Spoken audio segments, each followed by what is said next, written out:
地獄からの使者スパイダーマン Henshin! Lagi hype banget soal Spider-Man. Di mana-mana itu Spider-Man. Jadi buat mayoritas kita pengguna media sosial di masa sekarang, semuanya itu soal si superhero bertema laba-laba ini.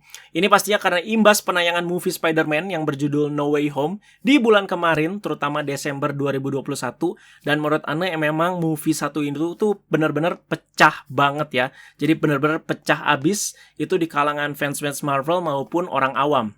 Jadi tenang dan jangan salah arah, channel Ana ini bukan mau bahas Marvel atau MCU, tapi tetap bahas yang ada kaitannya itu dengan Tokusatsu ya. Kalau nggak ada kaitannya dengan Tokusatsu, tentunya video ini tuh nggak akan diupload. Jadi disclaimer dulu. Jadi di video kali ini, Ana mau mengenalkan satu karakter superhero dari Jepang bernama Suppadaiman. Yes, Spider-Man dari Jepang. Kenapa dipanggilnya atau biasanya ditulisnya itu Suppadaiman? Itu memang pelafalan Jepang ya, agar kita itu bisa membedakan Spider-Man dari Jepang ini dengan Spider-Man yang paling umum yang sering kita tonton. Namanya sih ya sama teman-teman ya, Spider-Man ya. Tapi kalau misalkan ada orang nyebutnya Spider-Man ya pasti kita kan mikirnya itu Spider-Man komik, Spider-Man di game, atau Spider-Man Tom Holland, Spider-Man Andrew Garfield, atau Tobey Maguire. Jika kita nyebutnya Suppadaiman, bagi orang-orang yang sudah tahu atau pernah dengar dan lihat ya pasti langsung kebayang gitu. Oh iya, yaitu Spider-Man dari Jepang. Di zaman sekarang melihat Suppadaiman ini tuh memang terasa kocak ya, dan banyak meme-nya juga. Wajar aja karena namanya juga film jadul ya, dibuat dengan keterbatasan teknologi yang ada di saat itu. Ini produksinya itu tahun 78 loh. Ya bayangkan sejadul apa teman-teman. Sempat ada guyonan juga kan, kenapa di No Way Home kemarin nggak ada si Suppadaiman ini. Tapi menurut kabar si P-Lord, yaitu si penulis utama Into the Spider-Verse, mengkonfirmasi kalau karakter Suppadaiman itu bakalan muncul pada film Into the Spider-Verse 2 ya, garapannya. Jadi hal itu disampaikan katanya lewat akun Twitternya. Katanya sih kredibilitasnya di sini katanya sudah hampir 90% ya. Jadi kita tungguin aja.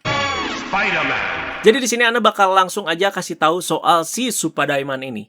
Jadi pada zaman dahulu kala, buset ini Anda ceritanya udah kayak zaman purba ya. Jadi ini Anda sebelum cerita Anda bakal kasih tahu kalau ini kalian enak dengerin infonya itu sambil makan, sambil nyantai, sambil ngerjain tugas ya. Oke, jadi di sini Anda cerita pada awalnya itu Marvel itu bekerja sama dengan salah satu perusahaan ternama di Jepang. Apalagi kalau bukan Toei ya, yang sering kita omongin terutama di Kamen Rider. Jadi di note ya teman-teman ya, di sini pernah ada historinya kalau si Marvel ini tuh pernah bekerja sama dengan si Toei. Jadi hasil kerjasama itu tuh bertujuan agar kedua perusahaan ini tuh bisa sepakat untuk dapat menggunakan properti intelektual dari setiap perusahaannya. Jadi hasilnya itu si Marvel itu dapat mengambil ide dari Toei, yaitu si Shogun Warriors, yang kayak robot-robotan gitu. Sementara Toei itu mengambil Spider-Man yang milik Marvel. Jadi cukup ambisius juga nih si Toei itu mau ngambil si Spider-Man ya. Jadi nggak peduli gitu, nggak ada syarat-syaratnya gitu. Jadi ya gue mau Spider-Man ya gue ambil gitu ya. Jadi dikasih kebebasan seperti itu sama si Marvel ya. Makanya si Toei ini bisa dengan bebas hati memilih ya dia milihnya Spider-Man. Jadi kerja sama si Marvel dan Toei ini tuh dimulai di tahun 70-an ya dengan kontrak selama 3 tahun. Jadi perwakilan dari Marvel di perjanjian ini waktu itu bernama Gene Pelk ya. Dan pada akhirnya serial televisi Suppadaiman di sini pun mengudara tahun 1978 sebanyak 41 episode dan mempunyai satu film layar lebar. Penayangannya setahun sampai tahun 1979. Oke, sekali lagi sebanyak 41 episode. Spider-Man. Jadi selama durasi penayangan, semuanya itu nggak berjalan mulus, teman-teman. Suppadaiman ini mendapatkan beberapa kritik karena memperlihatkan banyak sekali perbedaan dan kadang tidak mirip dengan Spider-Man yang versi aslinya. Kayak apa? Punya robot, mobil sakti, terus monster yang bisa jadi besar dan lain-lain layaknya itu kayak Power Ranger, yang akan kita bahas juga di video kali ini. Jadi bahas soal kritik dan robot, bahkan Suppadaiman yang punya robot raksasa ini tuh bukan dikritik lagi teman-teman. Tapi bahkan sampai dilarang oleh si Marvel langsung karena dianggap sudah sangat melenceng dengan si tema Spider-Man aslinya. Tetapi Toei ini punya pandangan yang berbeda soal itu ya. Mungkin buat mayoritas penduduk, terutama untuk anak-anak yang tinggal di Jepang, itu tuh adalah suatu gimmick yang menarik dan juga bisa menjual. Katanya sih seperti itu. Di tengah kritik ini ada satu orang yang paling besar di Marvel justru memberi pujian dan dukungan untuk si Suppadaiman ini. Dia adalah almarhum Stan Lee. Jadi tokusatsu itu kan sangat erat hubungannya dengan special effect, dan faktor itulah yang mendapat pujian dari Stan Lee langsung ya, dan juga aksi-aksi stunt yang cukup ekstrim dilakukan saat itu. Kalau kalian udah nonton Kamen Rider era Showa, memang kalau kalian lihat itu naik menara yang tinggi banget, itu emang pada zaman dulu karakteristiknya atau ciri khasnya itu seperti itu ya. Seperti yang kita tahu, karena keterbatasan teknologi juga. Jadi banyak aksi-aksi berbahaya yang mau tidak mau itu harus dilakukan. Kalau sekarang kan udah bisa pakai green screen lah, atau CG lah, atau apapun itu ya. Tapi kalau dulu kan ya keterbatasan teknologi gitu ya. Jadi ya harus gitu dilakukan, kayak naik-naik gedung beneran, naik-naik menara, naik-naik atap ya, itu beneran teman-teman. Spider-Man. Sebenarnya ada permasalahan lagi, terutama soal lisensi di sini ya. Jadi sama halnya ketika Spider-Man dulu itu kan punya Sony, ya seperti itulah ya. Jadi ada masalah lisensi di sini antara si Toei dan juga si Marvel. Jadi Toei itu pernah ingin merilis Superdaiman yang lengkap tahun 2004 ya. Maka dari itu harus negosiasi ulang dengan si pihak Toei. Ya, soalnya kan seperti yang diceritakan juga kontraknya 3 tahun dan mungkin ada klausul-klausul yang juga mungkin ada yang lebih detailnya gitu ya. Nah, jadi harus negosiasi ulang, di mana tahun juga di situ udah berlalu dengan sangat lama juga gitu. Dan sebaliknya ketika si Marvel ini memunculkan Superdaiman di komik Spider-Verse, Toei itu mengirimkan surat keberatan ke si Marvelnya. Loh, kok tiba-tiba dipakai lagi Superdaiman gua? Tapi untungnya di sini imbasnya fans Jepang itu sangat menyukai ternyata kemunculan si Superdaiman di Marvel Universe ini. Hal ini tuh membuat si Toei itu mencabut surat keberatan tersebut. Ya ini teman-temannya After Effect-nya. Jadi tumben gitu. Anda juga pas research ini loh kok tumben banget gitu. Soalnya biasanya keras kepala si Toei. Spider-Man. Jadi itu dia info-info di balik layar soal seluk-beluknya dan lain-lain ya. Sekarang kita akan bahas ke profil Superdaiman ini, mencakup sedikit sinopsis dan juga info-infonya. Jadi pemeran utama di serial Superdaiman ini tuh bernama Takuya Yamashiro yang diperankan oleh Shinji Todo. Jadi aktornya itu sekarang udah berumur 66 tahun ya. Jadi bukan Peter Parker ya. Jadi bukan Peter Parker dengan pelafalan Jepang ya. Jadi Peter Parkeru apa loh. Tapi namanya itu Takuya Yamashiro. Di sini diceritakan Takuya ini adalah seorang pembalap motor berusia 22 tahun. Jadi ini profesi yang sering banget ada untuk film-film di tahun 70-an atau 80-an ya. Di Kamen Rider juga banyak ya, di mana itu pembalap lah, pemotor atau seperti itulah ya. Jadi ayah dari Takuya ini tuh meninggal saat sedang menginvestigasi sebuah UFO yang hancur.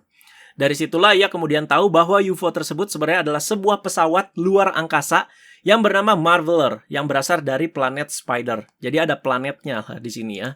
Jadi setelah menginvestigasi di sini pesawat angkasa luar tersebut, si Takuya ini bertemu dengan seseorang. Jadi ini bukan manusia sepertinya, bernama Garia. Jadi dia itu sang kapten dari si pesawat Marveler tersebut. Jadi si Garia ini adalah satu-satunya yang selamat dari si planet Spider. Dan di sini Garia kemudian menceritakan masa lalunya serta tujuannya ini datang ke bumi selain kabur ya teman-teman ya. Jadi ia berkata bahwa ia sedang mencari Profesor Monster. Jadi si Profesor Monster ini adalah seorang kaisar jahat yang menghancurkan planet Spider bersama pasukannya yang bernama Iron Cross Army. Jadi di sini Garianya itu udah sekarat pas nyampe di bumi. Lalu dia itu memberikan bracelet dan mentransfusikan darahnya kepada si Takuya ini ya, lewat si bracelet tersebut. Jadi setelah diberikan transfusi darah oleh si Garia, si Garianya ini mati dan Takuya ini langsung memiliki kemampuan seperti halnya seekor laba-laba ya. Dan mulai saat itu dia menjadi seorang superhero bernama Spider-Man. Oke, dan kekuatan dan kemampuan dari Spider-Man ini ya banyak memiliki kemiripan dengan si Spider-Man asli pastinya ya. Seperti menembakkan jaring lah, nempel di dinding, terus loncatan dan pukulan super. Ya pokoknya Spider-Man seperti yang kalian lihat lah ya. Dan dari segi kostum juga memiliki kemiripan, yakni warna merah dan biru dengan motif jaring laba-laba yang menjadi khas dari si Spider-Man ya. Yang membedakan dan bisa dibilang cukup menarik dari si Spider-Man adalah si Spider-Man itu memiliki beberapa perangkat canggih yang membantunya dalam menjalankan aksinya. Jadi pertama ada sebuah gelang yang dapat merubahnya menjadi Spider Warrior, bisa dibilang, bernama Spider Bracelet yang dikasih sama si Garia tadi ya. Jadi berubahnya ini mirip seperti kayak Super Sentai atau Power Rangers lah ya. Jadi kayak pakai jam gitu teman-teman ya. Jadi menggunakan sebuah brace, tapi di sini prosesnya itu lebih manual bisa dibilang ya. Kalau misalkan kayak Power Ranger atau Super Sentai kan ketika dia pakai brace-nya itu kan kayak ada efek-efek lah langsung kepake gitu kan kostum atau bajunya.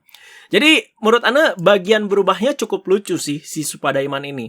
Jadi ketika tombol di gelangnya ini dipencet, akan keluar sebuah kostum Spider-Man.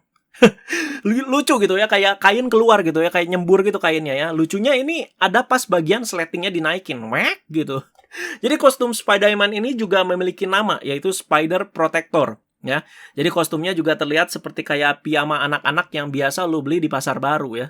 Jadi beda lah dengan zaman sekarang kan kayak udah kayak spandek futuristik gitu kan kalau kalian lihat kostumnya si Tom Holland gitu. Tapi ya udah cukup nice lah buat tahun segitu ya. Namanya juga tahun 70-an ya. Jadi bukan kayak spandek, sekali lagi kayak piyama ya. Terus yang lucunya lagi, menurut Anda si Spider-Man itu punya catchphrase atau pengenalan diri ketika bertemu musuh-musuhnya gitu. Ya kayak Power Ranger gitu ya. Jadi Red Ranger, Blue Ranger gitu. Ya ini juga sama, si Spider-Man itu punya catchphrase-nya. Jadi dia selalu nyebut itu ketika bertemu musuh-musuhnya. Yang paling dia sering ucapkan adalah Emissary from Hell, Spider-Man gitu.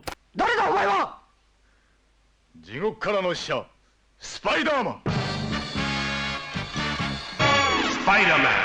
Tapi kadang-kadang yang lucunya, catchphrase-nya ini tuh sering berubah-ubah juga. Sampai ada kompilasinya juga di YouTube. Kalau kalian nonton itu jamin ngakak teman-teman ya. 愛のために血を流す男スパイダーマン情け無用の男スパイダーマンいなき子供たちのために涙を流す男スパイダーマン親の愛に泣く男スパイダーマン Spider-Man. Jadi catchphrase lainnya selain Emissary from Hell, contohnya itu kayak pria yang dicintai orang tua, Spider-Man. Terus juga pernah sang pengacur monster, Spider-Man. Jadi kocak gitu ya, kayak nggak konsisten gitu catchphrase-nya ya. Nah, jika Spider-Man asli ini benar-benar menembakkan jaring laba-laba yang karakteristiknya itu bisa menempel, terus juga seperti kayak elastis dan kuat juga, ya benar-benar kayak jaring laba-laba gitu ya. Ini secara konsepsi sama gitu, bisa nembakin jaring gitu teman-teman ya, atau web shooternya gitu ya.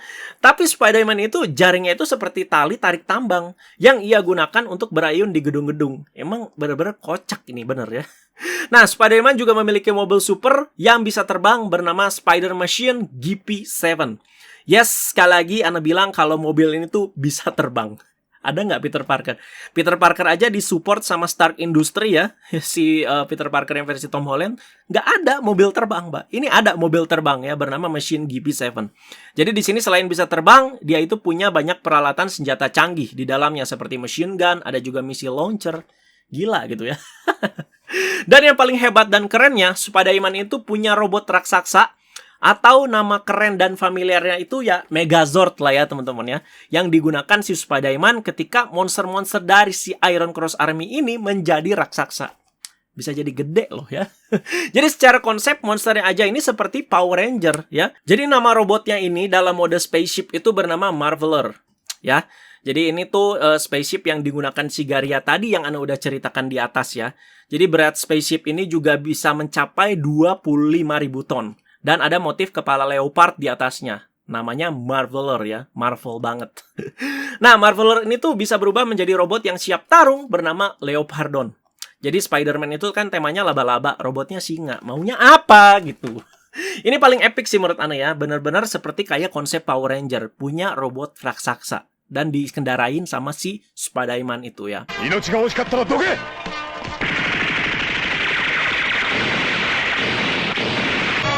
Spider-Man. Itulah dia teman-teman info-info yang bisa Ana share ke kalian soal Spider-Man. Terlepas dari kekocakan dan keabsurdan atau tema yang dihiperbolakan dari si Spider-Man asli ya. Fun fact-nya Spider-Man ini tuh cukup populer di mata para fans pembaca komik Spider-Man. Khususnya di Amerika ya. Populer loh ini Spider-Man di Amerika ya. Jadi pernah di sini tahun 2009 bahkan Marvel ini sempat menyiarkan ulang serial Spider-Man ini yang telah diberi subtitle bahasa Inggris di situsnya mereka. Langsung loh, officialnya Marvel ya. Jadi kita tunggu saja apakah Spider-Man ini akan muncul di Into the Spider-Verse 2 bersama Leopardonnya. Wajib ditunggu banget ya. Dan kalau kalian ada info-info atau fun fact tambahan soal si Spider-Man ini, silakan kalian tambahkan saja di kolom komentar bawah teman-teman ya. Dan jika ada karakter-karakter unik seperti ini di dunia tokusatsu, akan Ana bikin tokusatsunya di kemudian hari. Oke? Doakan saja. Jadi terima kasih banyak teman-teman. Itu dia tokusatsu untuk hari ini. Semoga bisa menambah insight dan juga info buat kalian semua. Stay safe dan juga stay healthy. Teman-teman jangan lupa like, share, juga subscribe. Dan juga jangan lupa follow Instagram Ana di @reza_alexandre dan juga di @reza plus. Ada TikTok juga @reza_alexandre. Oke? Terima kasih teman-teman dan kita bye-bye.